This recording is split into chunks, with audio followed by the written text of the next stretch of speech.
Welcome back, ladies and gentlemen, to episode 7 of The Duel. If you're listening to this, I'm guessing you had a great 4th of July weekend, as I have. And Jules, how was your 4th of July? Pretty good. Good. I see we're tired, we're sunburned, we're ready to go. And just to reintroduce ourselves, I'm Dhernbjj, and this is Vibe, I, aka Jules. Beautiful. So now that we're past all the fireworks and all the noise, there's probably still going to be fireworks going on in the middle of the night. That's the price we pay of having the 4th of July. Especially in New York City. Especially in New York City. You pay the price. It's part of your taxes. It's just a hidden tax that comes in afterwards. But to start off with the fireworks that we have this week, we have some great topics that could definitely cause a lot of fireworks inside a building where it comes to shocking news. And the first thing that we can definitely talk about, Jules, is Perfect Dark, one of the most highly anticipated projects that we were waiting on for X amount of years. I believe it was over 12 years that we've been waiting for a Perfect Dark. We get gameplay. We get stories told to us. We're happy. We're excited. We're feeling like we're 7 years old again. And then just this past weekend, as we're about to hit 30 years old, nope, that ain't going to happen, guys. Good luck next time. How did you feel about that, Jules? I mean, Perfect Dark got canceled with a slew of other games. Massive layoffs in the different studios. The gaming world is in shambles right now. I was hyped for Perfect Dark. That was one of my childhood games. That was one of my games I played with my cousins. Like, I was nonstop on the thing growing up. That's like the GoldenEye era, your first person tactical shooter. But yeah, Blizzard and Xbox had a merger, and I guess it didn't work out for everybody. And you had massive layoffs. I think they're talking about like 9,000 jobs happening.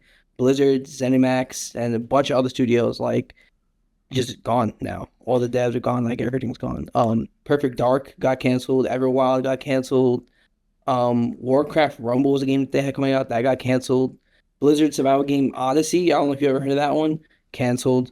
So yeah, I guess they're saying because Microsoft is trying to trim the fat post merger, and they're trying to like get quotes post merger, and just like doubling down, just like, you know, trying to improve their franchise. But dude, they burned a bunch of IPs. There's a bunch of massive layoffs. And Xbox is like, dude, we're just trying to just push out their biggest content right now and like trim whatever fat they have. So it's been interesting. It's been very interesting. Yeah, so just a life lesson for those who are listening is whenever your company does a big merger, any big movement that it's supposed to benefit the company as a whole, to all the employees, guess what? That doesn't happen. It tends to happen in a lot where jobs that there's unions involved, that they get a whole agreement, and then when the agreement happens, oh, you guys wanted this money, well, guess what? We're going to have to cut some people off. We're going to have to lay people off because you got these projects now. So in order for that to process and get and make money off of it, you got to lay off people. They spend billions of dollars, if I'm not mistaken, right, to get this. So where's the money going to come up? Oh, we're going to cut a lot, 9,000 people's salaries to make up for that purchase. So that's like, just a big life lesson for those. When your company does a big thing, you expect something bad to happen. Yeah. They didn't want to take any creative risk. They were like, oh, any IPs that we made that weren't like kicking off and make us a lot of money, we're just going to just completely scrap and get rid of. And it's like, wow, it's crazy because you had no idea what would have happened. Even though, and a lot of it's like fan-made content. So we'll see what the future's going to hold. But. Which is crazy because I thought Perfect Dark, I mean, it's a lot of the older generation game that people play. You played on the N64, the 360 even had a game. But other than that, it didn't come out on the Xbox One or even obviously the Series X. So I'm really surprised that this just got picked up and tanked. Even that they showed gameplay trailer. So when you're ever showing gameplay trailer, you're assuming that this game has to be at least 40% to 50% done. So the fact that they just said, you know what, we're going to scrap one of the big franchises, and yet they're probably going to put out more garbage that comes out, and I'm just going to say it as is, because there's some games on Game Pass that could be just absolute garbage. You put all your money and you're paying X amount of dollars for, but you're going to cancel one of the better games that are supposed to come out, especially a franchise that we all love. But then this also poses my question of like, okay, so now what are they going to focus on? What are the games? What are the IPs? What's everything that they're going to focus on, especially with Blizzard and Microsoft now together, that they scrapped all this content for? They got rid of all these people for. What's the Yes. focus here? And the big thing is Blizzard isn't doing anything, I want to say, crazy. Yes, we got, as our PlayStation, me and you are, yeah, we got Diablo for free, and they have Diablo for free for Game Pass. But what else is Blizzard doing? Overwatch 2 is dead. Why? Because Marvel Rivals is here. StarCraft, I haven't heard anything. I think people still play StarCraft 2. Hearthstone, their card game seems fun, but I'm not willing to dive into a whole card game. So what was all this for, essentially? I mean, yeah, Overwatch. I think Overwatch was like their Blizzard's was like it was like Blizzard's last big reboot franchise of a game, I guess. Overwatch 2 started out pretty well, and then it fell off like very fast because it didn't have the core essence of Overwatch players of what they wanted. It just felt like the same game, just different, like free to play and a bunch of microtransactions. How like every game is nowadays. And then yeah, Diablo 4 went free on PS Plus, Game Pass. I mean, trying it out now. I haven't dove too deep into it yet, but again, it's like I don't see any big moves that Blizzard is making like I'll tell you in what's front of us would to be a where big see for move. this. What's going to be a big move for this Xbox to Blizzard collab? We all know how much World of Warcraft costs at $15 a month. If they somehow just say, hey, if you have Game Pass and you want to play World of Warcraft, it's a free account. Maybe. So, but it's crazy that we haven't had that idea yet. We're still waiting on that because, Well, if you want to go back, it's like Microsoft is also, they're not focusing on hardware no more. Microsoft is focusing on just like their games and their studios and trying to be like the best streaming service for games now. yeah, but Like the games Game Pass, haven't go Steam. So give we'll me a see. game that's been good. Halo is Halo, but like it The hasn't been Halo anything get crazy. But the Halo the most recent one that came out also fell off the map in 2 seconds. I mean, their multiplayer is the multiplayer. You could still jump on and still have a competitive mode, but that It's not community like it never used to dies be. because I remember years ago, I took my cousin and our friend Sway. We went to the Halo convention, and it was out in Philly, and it was a very, very like heavy set of fans. It was a great event across the whole board, and people were still gaming. And this was the time When was around. this? This was the time around Mixer, bro. Like, remember that streaming service Mixer? Oh It was yeah, around that was a while the ago. birth of that. This was before Ninja got signed to Mixer. So that's how far back we're going with that Yeah, it was convention. a And while then ago. COVID happened. They were supposed to do it again, but then that got scrapped. But dude, that was probably one of the greatest conventions I've ever been to. Just Yeah, and because it was then you fun. also have like Microsoft IPs that were like supposed to be only exclusive to Microsoft. They're coming to PlayStation now. They're coming to Steam. They're coming to PC. So it's like I'm not sure what their move is. Yeah, I mean, another thing I gotta ask you a question is that the game Odyssey, like Blizzard Survival, you're talking about Odyssey, Greek mythology Odyssey, or was it just futuristic? The word It was like Odyssey is it very was just like broad. a futuristic like survival game. Yeah, I mean, hey, look, that's a tough genre to get into. So I guess there's so many things that can happen within the gaming world, but once again, I guess you got to pick your battles. But to lay off 9,000 workers is just so that's tough. And what is ZeniMax, by the way? I'm sorry to ask you so many questions, but ZeniMax was like this big, massive multiplayer online game, MMO for short. People who don't know what MMO is, it was one of those games, and that's another. It was, I guess, you can kind of call it like a World of Warcraft almost. That also got scrapped. yeah, so it probably got also killed with all this live service industry that's currently going on. So I'm not surprised that Yeah. you make a big deal, you get some cuts in the end. But now this is where it comes into our next realm of things, which is the death of live service gaming that happens way too much now. Well, I don't want to call it the death of live service, even though we'll see what happens. But it's more like the death of games with live service. Okay, yeah, that was a better way to put it. Because, yeah, I mean, look, we look at games like X Defiant, we look at hmm games like Concord. I'm hmm trying to think of Anthem. Anthem, Anthem just got announced recently that that's shutting down. Stupid Suicide Squad. One of the oh my Suicide god, Squad. Wait, that one's shutting down? that's been shut down. Oh wow. Yeah, I so quick little story for everybody for the Suicide Squad as we continue to this topic is I had a bug trophy. It was one of these final missions for the side quests. Now, once you do the missions, you can't replay them unless somebody else plays them. So I just got bugged out. Something happened. It was like an explosion, and I bounced out, supposedly died, and I was just stuck. So I was like, all right, I'm just going to close the app. I can't hit the start button to log out. I can't do anything. I literally can only close the app. I closed the app. I opened it. It said mission complete, but the trophy never popped up. And I was like, uh-oh, we have a problem here. So doing numerous missions of the side quest, never popped up, nothing. I checked the forums.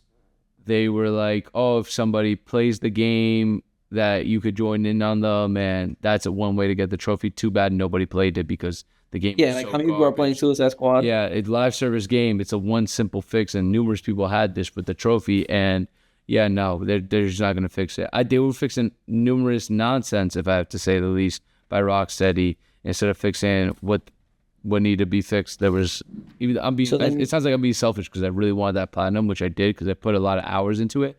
Yeah, but you can't get it. Yeah, how you a live service game, you're not going to take care of kind of every little thing. They were focused on their... I didn't... What happened? I know what I'm saying. I just didn't know it was a live service game. I also didn't know that it just got shut down. So that's brand new news to me. Well, yeah, they dropped their content, like their seasons that they had, and it was the most unpopular. Nobody wanted that. Nobody asked for this game in the first place. It turned into deeper than just the Suicide Squad with this multiverse, because the multiverse, whenever you're playing games, is a very, very not touchy subject, but you gotta watch what you're doing because you could screw up other things because it's a multiverse. So the direction they took at it was very, very hated and unpopular, and that thing got shut down so quickly. Now it's gone, and that ties into our topic here of the whole Stop Killing Games petition. This petition started up fairly recently. I've seen a lot of news about it all over Twitter, Instagram. I think it's like the only forums online. Maybe Reddit, it kind of popped up a few times. And it's basically demanding publishers to stop making paid games unplayable when like the server shut down. Mm-hmm. So you're paying $7, $6 for a price tag, whatever you pay for a game, it becomes live service, and then it just ends up dying out. There's no more players, whatever, but people still want to play the game, they still want to experience the game, but you can't. Because you can't log in, the servers don't work anymore.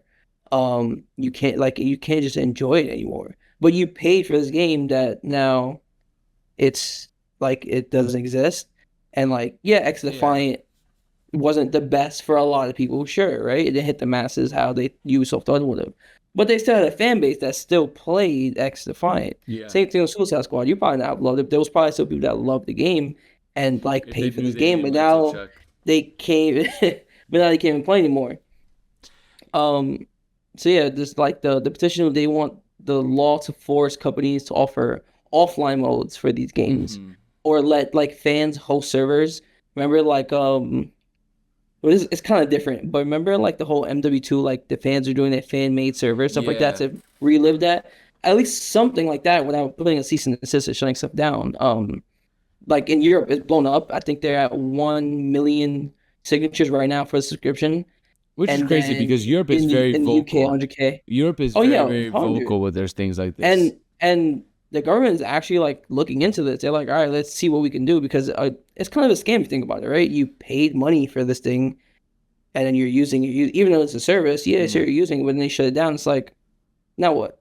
But there's also games that are like online only, even though it's not live service or multiplayer, but you have to be online to play. And then when they shut down the servers, it bugs or acts up. Yeah. I mean, Concord was like, I feel like the most recent one. I don't know if you bought that game on this. Anthem, I thought they gave it a little bit, but you could play the story, but you can't do that. Out. Can't do that. Because I know it was trying to be like Destiny. Destiny 1, though. Destiny 1, you can't play Destiny 1 no more. At least from my understanding, you can't play Destiny 1 no more because the servers aren't on. Well, here's another one, Skate 2. I remember Skate 2, I tried to go back onto PS3 to play it. Can't play online anymore because servers are down. There was another game I was playing recently that the servers are shut down, and it's like, damn, I can't do anything anymore. Like, you just have a brick of, there's like an indie game, I don't know if it was free or if it was paid. I forgot how I had it. There's a small game called Alternate Chess. If you know the game, you know the game. It's a very small game. But that game as well, like they shut down servers. You can still download it, but then you're just in a loading screen forever because it doesn't exist anymore. So stuff like that. It's like, oh, I want to go back and play this game, but you can't really enjoy it anymore because there's no offline modes. Yeah, So basically, yeah. yeah, the stop playing games petition is, keep games forever, keep them playable forever, Mhm. even after like support ends. But like gaming companies are fighting back, saying that it's too costly to make offline mode. So we're trying to see what's going on. So we're trying to see what's up. So They like that's where it gets confusing. So how did those games in the 2000s survive before this whole live service genre basically. happened? So this is where the fight of the digital world and digital aspect of gaming Hmm. can live forever, like how the physical version was. So you have a disc, you put the disc in, and you can play it like PS2, GameCube, Xbox 360, anything with a disc. I would say before like this new era game where you got to put in the disc and then download the actual game, to where the disc is just a license, because that's what gaming is now. Yeah. When you had the whole physical game just on the disc, that we're trying to merge that. We're trying to get that now. So we'll see. I mean, yeah, it's a tough thing. I mean, you don't hear so much. I'm very skeptical with the live service games because the first thing that you should do, our advice, I believe we could say, is do not invest any money for the first 6 months, even if they drop some crazy anime skin or skin that you love. Even Marvel Rivals, like I did invest some money on it, but I love Marvel. Like I'll play Marvel Rivals, but not haven't played recently in a great some time. But don't invest like crazy money on things because you never know what's gonna happen. If it dies, then you just completely wasted money. There's really no way of getting it back. So be wise with these live service games. You feel skeptical, okay, but don't Mm-hmm. jump into things. For example, another game that I just remembered. I got so mad at my cousin to this day is that game Lawbreakers, where it was an online game service and it was absolute garbage and it died out so quick. I was like, yo, I just wasted $60. You told me this game was good. I was like, this game was There you horrible. go. So And it's like my not a fear, but like I'm kind of pissed off about is that, like, all right, EA just made the new skate game, right? What fans wanted forever. It's online only. There's no offline. There's no campaign. There's no story. Challenges, sure, hmm but it being a live service online only game, you're gonna pay for microtransactions. You're gonna put a lot of money into it, and then they pull the plug when they feel like they want to pull the plug, and they can't play no more. So on that topic of Whiskey, like how's it like have you heard anything good about it? I mean, I Yeah, only saw one or two TikToks I've about it. seen gameplay, and excuse me, it's not good.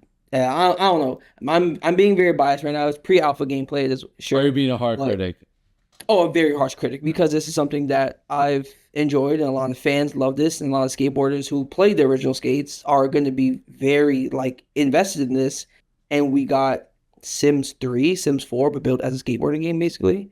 Like they went heavy on the cartoon style, heavy on the cartoon, heavy on the ragdoll physics, to where it doesn't it doesn't look realistic. You can skydive off of a building and then land back on your skateboard. Like it's very arcadey, very cartoonish. Yeah. Um, and from I don't know, And from what no I bone know, breaks. and None of the bone breaks, with yeah, like like none of the that. Hall of Meat, the Thrasher Hall of Meat, Hmm. that doesn't exist anymore. I mean, but again, it's like the real skate fans, the ones that at least I know in the world like I'm around, is that like we want that authentic skate style back. Um, Skate 3 was like that more archaic style, but still kept the realism to a Hmm. degree.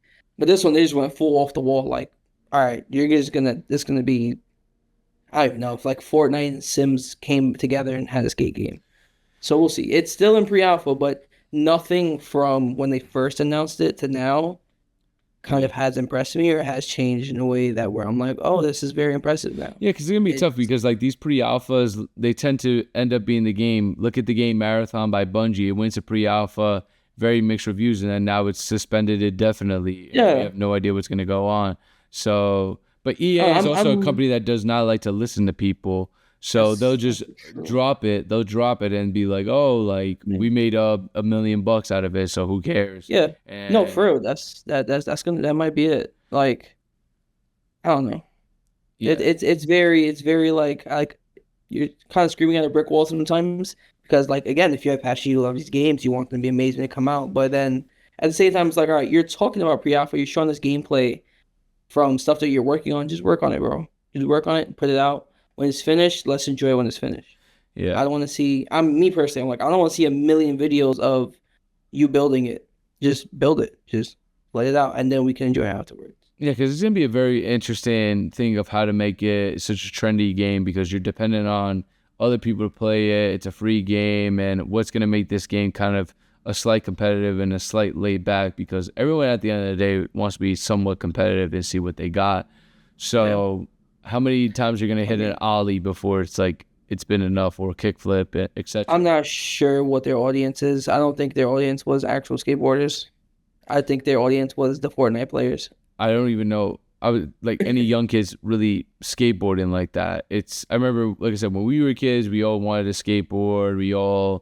I mean, I bought a skateboard when I was a kid, did not even touch that Yeah. thing. So, it's a We'll very, see. very different audience. That's what's I'm going I'm on. I'm more on it being again same thing with like the whole Stop Killing Games petition. It's like this whole like live service game that's gonna end up just dying. Like I don't want to see that. It's because like all right, if they're gonna tailor to younger kids, Yeah. sure, and like the kids can play the game, they enjoy the game. All right, you ask your parents for money for microtransactions because of course you're a kid, you can't buy them yourself. But then let's say this is a game that you become infatuated with, you want to play forever, and then EA goes, nah, we're just gonna pull the servers. We're going to Then make Anthem one, 2. yeah, we're gonna make Anthem 2. And then you sit down, you press X to start the game, and you have just that infinite loading wheel Yeah. because servers are dead. Or you scratch that. I'm going to say they're going to go for Battlefield 7 or something. Some crazy thing because it's just Oh, dude, ridiculous. They're ridiculous. they announced Battlefield 4, and I was watching the Battlefield 4 gameplay. 4. Not 4, sorry, the new one, 6. What's the new Who knows? It Battlefield was that's like coming it out? went from 2042 to I I don't think think it's 6. anybody knows the I think it's number. 6. This one we might get some Battlefield 3, Battlefield 4, like nostalgia coming back. It kind of looks like that. We'll see. I like Battlefield, but I like Battlefield, Bad Company, Bad Company, Bad Battlefield Company 4. 2, Battlefield 4, and Battlefield 3. I think Battlefield 3 was peak for me. Um, Hardline and above just was like whatever. No, I did not. they tried. 2042 was alright. Yeah, no, I hated it. I mean, I played it on day one, the 2042, and No, was it was kind of bad day excited. It one. was horrible. I They mean, fixed it afterwards. I don't know how you fix it. It's just like it's one of those games where I get it. You want to grind to something. You want to get high ranks. There's But prestigious. When you try to compete with Call of Duty or something, but they try to make like this whole extraction mode, which did not make any sense I whatsoever. played it. It was so Any bad. It was sense? so bad. But this is that thing. This is the trend of we're gonna release games while we're building it. It's No. like, dude, just release. Like, yo, imagine you watching a movie that's Oh. been in like the trailers for forever, and then the movie comes out and they're like, yeah, but we're not done. We're gonna release it a second time with the actual finished version of it. It's like, why don't you just finish Sounds the like game? Zack Snyder all the time. That's every single Zack Snyder movie. Like, Oh, just sorry, the Snyder finish cut it. didn't like the Zack Snyder didn't like that wasn't the version I wanted, and then he Yeah. releases his own version, and it was worse than what he released. Or It's or just or, stupid or stuff. you're It in can't. class. You're in class and you're working on a paper for who knows how long. You hand to your professor. He's like, what is this? I'm not done. I'm gonna finish it later, but just enjoy this right now. It's like, no, bro, Yeah. finish it now. Just finish it. Just and put out the finished product. Okay, and so to continue on to this, the last story. So what is so special about this Battlefield 2042? I really don't get it. So what was so much better that it came from the release? What the colors changed or something? Because it does not make any sense. Similar to Cyberpunk, on release, it was buggy. The matchmaking was horrible. The gunplay was horrible. Like the maps were also buggy. Game modes, the ranking system, like the UI, it was a mess. Me personally, I feel like on launch it was a mess to where when I did play on day one, I kind of like I think I only put like 5 hours into it, and I just like got drawn away from it. It didn't feel good. And then, damn, I forgot the number, but it was like season 3 or season 4 or 5, whatever. They did this massive overhaul, and they fixed a lot of the bugs. They updated a lot of the maps, the graphic fidelity. They fixed matchmaking to a degree. The UI completely changed, the rank up system, and then it became better. The extraction mode they touched up a little bit. It's still horrible. No, Excuse me. the only thing I like But is like having a good, it like was the besides same having a stuff. good story mode with Battlefield, like to have that game literally just be online. I was like, nah, give me my But yeah, money there's back. there's no Give me my money story back. mode. There's no story mode. Yeah, and that game is like, if you're gonna do it online only, make a great progression, make it something that we want to grind for. When it's in extraction mode, you think of games like Tarkov, you think of games like I can't say this about Breakout that you want to build, you want to grind to it. You gotta pause that though, because that Battlefield was not even trying to be an extraction thing. They just add that in there because it was like, oh, the battle royale extraction thing is trending right now, so let's add it into our game. It didn't even work. It didn't work. To stop trap transfer from other people. However, the multiplayer did work, sure. But the one thing, because I used to play a lot with one of our boys, and he was like, dude, these games are long. Like, you'll play one game, one match. It's like 45 minutes. 45 minutes a match. Yeah. And it's like, all right. That's where it's like lately. Like, I know to go into another live service game as we're talking about it is like Elden Ring is like, I can't, like, I want to, like, I don't mind playing with you guys, but bro, it's easily 30 to 45 minutes. And if you don't beat that boss, it's a waste of time, So it would be like Elden Ring being the Night Rain, to be exact. Oh, Night Rain, but it's not a live service. You sure it's not live service? I mean, that thing's like online only for the most part. I mean, you could try to play by yourself. It is. No. You can play offline. You can definitely play offline, and you can play solo. Yeah, dude, but it's like one of those games. Well, I just want to talk about the timing of it. It's like, those things like 30, 45 minutes, these live service games too. Like, you're missing a good time. But you played 3 games, like for a normal guy, or maybe a dad at home, 3 games, and like that's it. So you better choose it wisely years on. When I played, I played recently, and I was like, I completed a lot of stuff in that game. But yeah, no, I think like every match was like 20 minutes, maybe 20 minutes, like 19 minutes. Yeah, no, like I said, you're investing a lot of time, and a lot of the big investments have to go with it. I think 5 or 4 trophies away from platinum in that game, so I'll see you there. Wow, I don't know. I might have to watch you be there because I'm busy with this Death Stranding, and another thing about somebody stranding their project is definitely Neil Druckmann of Naughty Dog leaving the Last of Us TV show to go focus on new work at Naughty Dog. Now, Naughty Dog is one of the best places to work at, I feel, in terms of how in-depth their games are. You got Uncharted, you have The Last of Us, Jack and Daxter. They didn't do Crash Bandicoot. No, they didn't do Crash Bandicoot. Naughty Dog did Crash Bandicoot. They did the original Crash Bandicoot. I knew I wasn't crazy. So, great games that come from them, and he's leaving the TV show development. Let's just make sure we put a big emphasis on that. Well, from what I heard, The Last of Us TV show has not been the hottest at all. It's Season 2? Season 2 has not been hot at all, but I'm just doing a quick search. Naughty Dog. Well, Season 1 of Last of Us was it grabbed a lot. Like, Last of Us being the game that it is, it re-releasing part 1 for like a million times. It came out in 2013, and it's been remastered and redeveloped numerous times. I mean, given it's an amazing story, I feel like everybody who's a gamer should enjoy it, because that's one story you should like play. Like, I feel like it's an amazing story. It being adapted to television, at least part 1. They did pretty well. Like, I wasn't disappointed. Like, they kind of kept the source material to a degree and still kept the story and all the essence there. Yeah. Like, there's little key things that gamers, like, we're gonna pick at because, like, we loved it so much. But then if you try to take the game aspect away of it and think of, like, somebody who just enjoys TV shows that still enjoy the story, they did great for Season 1. I mean, I thought it was amazing. No, Last of Us Part 2. We saw the Season 1 together, I remember. Yeah.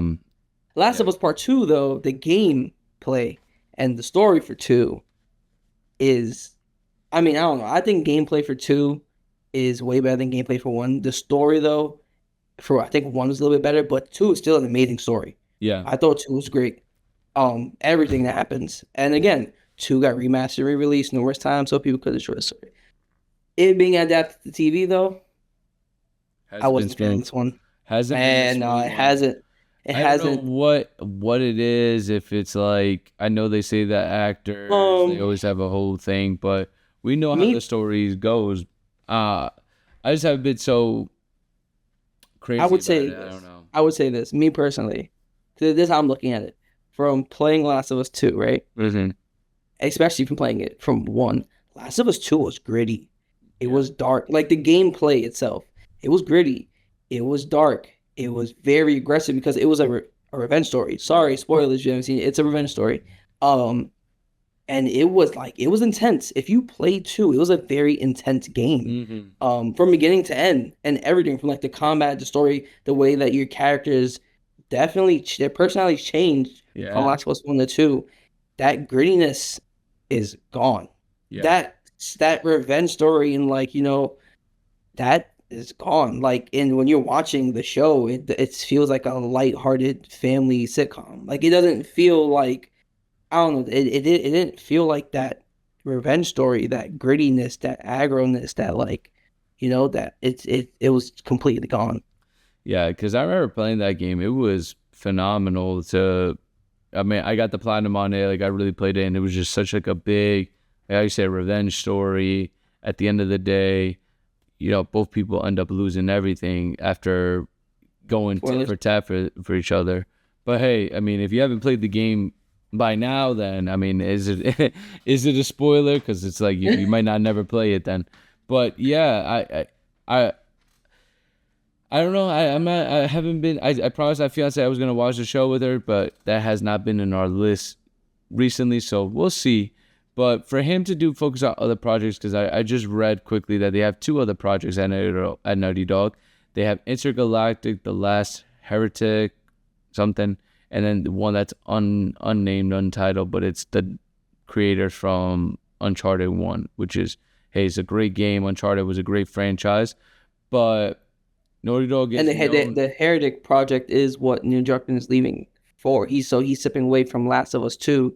I'm sorry, he's stepping away from Last of Us Season 3, which is part two, to focus on helping Naughty Dog with the direction for Intergalactic, the Heretic project.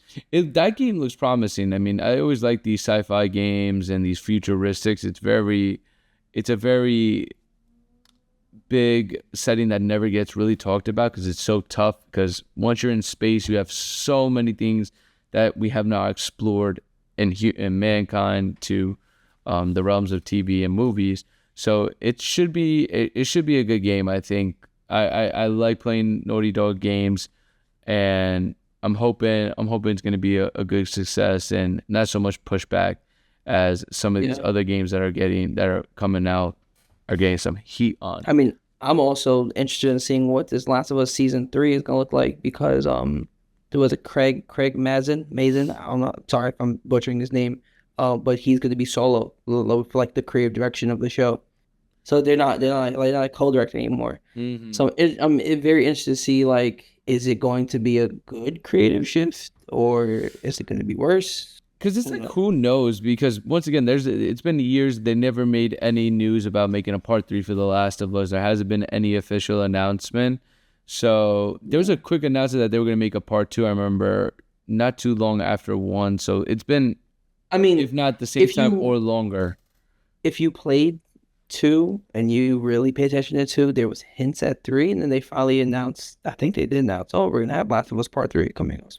I remember they wanted a multiplayer project once again. This extraction genre where they wanted to make it a multiplayer only game, and I believe that got canceled. I don't know about that, but if you want to talk about Last of Us multiplayer, if you played Last of Us 1 on PS3 when it first came out, that multiplayer was one of the top tier experiences of multiplayer. Yeah, that thing was great survival. So they wanted to do that multiplayer, but on a bigger set for Naughty Dog. And like I said, that extraction shooter genre, just keep an eye out on it. It's a you love extraction shooters. I love the idea of it. To dive into it. So the main one that I always fall back to is Escape from Tarkov, but I'm not an avid, like, I'm playing this game every day because it is, once again, one of those games you're in a raid and it could take 30 minutes to 45 minutes and you need a team. So you got to join these random Discords to get a team and see how they are. So you're just like, you're just meeting up. You're just doing LFGs and stuff. Yeah, you're doing LFGs and you're hoping that they're good, or maybe someone's got to carry, or you're not hoping to get griefed where you join in, they just kill you and they take your stuff and they leave the chat. So it could be trolling or it could be depending on the things. But it's besides awesome. extraction shooters, what games are you playing right now?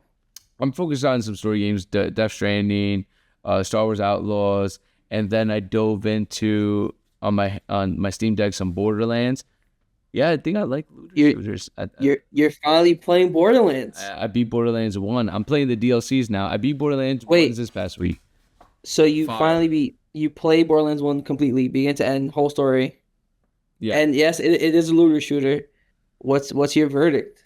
That was a At least part 1 right now. yeah. I'm gonna go. So I don't know if they have the sale, but if anybody's on Steam, they gave away Borderlands 2 for free, and Borderlands. So I got Borderlands 1 on the Steam sale, which is this stupid sale where everything is just dirt cheap. I got the Game of the Year edition for $10. So I got all the DLCs. So I'm playing the DLCs. I'm doing the Dr. Ned zombie one, which is so fun. I like the story. I thought Borderlands 1 was gonna get more in depth with the story, but it just seemed that it was you're just finding the vault and that's it. It's the end of the game. Also remembered the game came out in 2009. Yes, 2007, and I 2008. forgot that at around that time, zombies was a big era because that's when World at Yeah. War. So that's when they threw in the zombies mode. I was like, oh my god, I Yep. forgot. It was like bringing me That back was to times. Remember Red Dead Redemption 1 had like the Undead Nightmare. Yeah, I That still was haven't around played that that. I have Red Dead Good. Redemption on my Steam Deck. Have not played the Undead Nightmare, and I hear that's one of the best DLCs. But to go back on Borderlands 1, so I'm just gonna play all the DLCs and then I'll jump into Borderlands 2. I'm not gonna be able to 100% it because to get some of the trophies is like me and you play and we're practically playing the whole story all over you need a again. teammate. And I'm like, I don't want to do that. I just want to kind of play to know the story so that I can be ready for number 4. I even got the pre-sequel, so I know it's going to take time, but there was like a lot of downtime this week. When Borderlands 1 came out, Yes. me and my cousin, legit, we both owned it, right, separately. And we completed it separately. But then we legit spent a weekend, like Friday to a Sunday. I think it was like no school, nothing, whatever. We played Borderlands couch co-op, split screen, Awesome. the OG split screen, and 100% that game. Like collected everything, beat because the story isn't that long. It's just all the side stuff. It's not. So even the side stuff isn't that long. You know what we you're did doing. main like, it's not stuff, long. side stuff, and then you beat the game with because you have to do the challenges with every character. Yeah. You have to rank up those characters. But dude, that game that's one of my peak games. So if you enjoyed 1, I'm very excited for what you're gonna feel about 2. Favorite characters, favorite combatants, enemies, bosses, because that game has a lot of satire in it. Yeah, I used the Phase Walker. That was my main one. That was my main character because it just so you could get out of your combat. But in terms of bosses, I don't want to be biased to just say the vault protector because it was kind of disappointing. I know what's in the vault. They all fought each other for this and nothing happened. Wait, the vault protector was your favorite one of all of them? No, it was not. I didn't want to be that niche. Like it wasn't. I can't even remember because it feels like I just I always made sure like I'm a higher level when I'm going into the fight and. Well, the boss fights wasn't that bad, but if you could name drop me some bosses. Oh wait. Can I show you a relic? Yeah. What's a relic? Oh, this is Borderlands 1 for PS3. With the original disc. Wow. The original art book. Does it still smell? And it still smells. And then my favorite thing about them is the inside cover art. That's fine. For the game. So I used to flip the cover art around, flip it backwards. Dude, amazing. And soundtrack. Did you like the soundtrack? It was good. No, yeah. The whole ambience of it too, like the Loved it. The world of the wastelands and all. It wasn't that big of a map, but I enjoyed it. I was wondering because everyone talks about Handsome Jack is like the main villain, so I'm guessing he comes in 2 and 3, and then his pre-sequel, whatever. Oh, that's all right. Because I was like, I thought he comes in this one. This one was just like, oh no, like we want the keys to the vault, and then turns out your psychic, I forgot her name, is the one that like you end up working for. Lilith, something like that. Yeah. Then it was like the private military. They were the Lancers. They were trying to take over, but it was cool. I mean, look, side quests were fun. I always made sure I did all the side quests, and then I turned it all in, and it was ranking up. Ding, ding, ding, ding, ding. Like it was awesome. But like I said, I'm still playing the DLC for 1. I'm playing Dr. Ned's zombie. I think I'm at the end where you got to go and kill him. But what's your verdict on everybody's favorite character, Claptrap? He's cool. I thought that he would have more of a role. I liked at the end that he became like this evil. Like hopefully it does something for two. That's like I'm hoping that he becomes something for two. But I mean, Claptrap is he's funny, but he's not my favorite droid or robot. He's not up there with my Star Wars heads. Well, 'Cause let's see. Let's Star see what Wars. happens when you finish Borderlands. So Borderlands 2, how long is it though for the most part? It's almost the same length. I think a little bit longer, to say the least. The main story isn't that super long. It's legit. If you're gonna do all the side stuff in the DLC, that's where it comes. Okay, because I It didn't get becomes the a bigger DLC for game. this. It was just free the main game, so I'm not I going will say, crazy.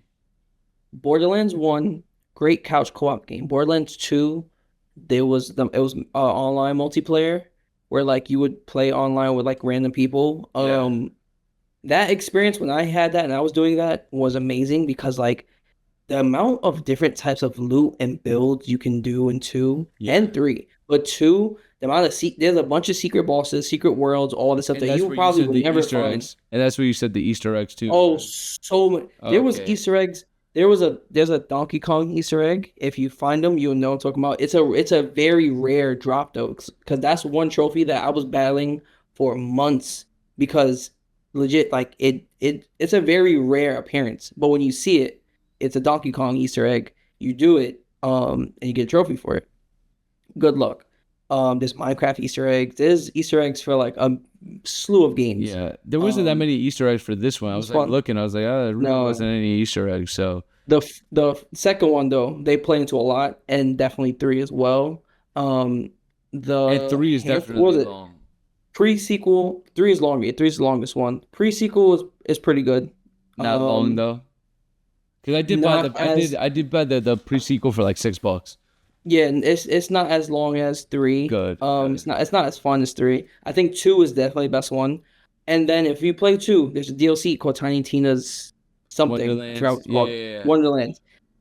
The DLC is amazing. It has a standalone game as yeah, well. yeah, yeah. Standalone game is also amazing. And if you also about references and all that stuff, you're gonna love. I think you're gonna enjoy it too. Yeah. But I'll love to see it break Okay, down. I'm trying to play like the right timeline. So I got two, and then I got to play the pre sequel, and then I get into three, and then hopefully by then Mm-hmm.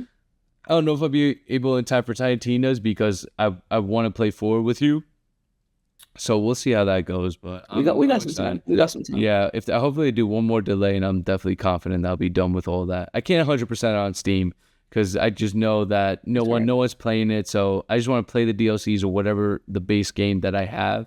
Yeah, But just get the story. Just get the yeah, story. but like I said, number one really doesn't have the story, but other than these characters. But once again, I paid money for this game of the year edition. I might as well play the DLCs. I mean, hey, if you also want to go in like order, you can also watch that movie. The Borderlands movie came out. Yeah, I heard it was absolute hot garbage. I think I'll strongly pass on that, unless I'm like really really bored. Then you'll see me doing that. But yeah, that's something that's if I I need to see where the heck What streaming the service trailer? no what streaming service has Borderlands because it's not even on I'm any sure. main one. Star subscription. Yep, I will not do that. That's fine. Yeah, no. I'm good. I'm It good it off that. it. I think it was rated very 10% on Rotten Tomatoes. Like you can't get any. Sounds about right. So Which is crazy because Borderlands it's an amazing game and amazing story, and that comes out like and they brought some A-list Oh. actors in there, so it's surprising. you know what?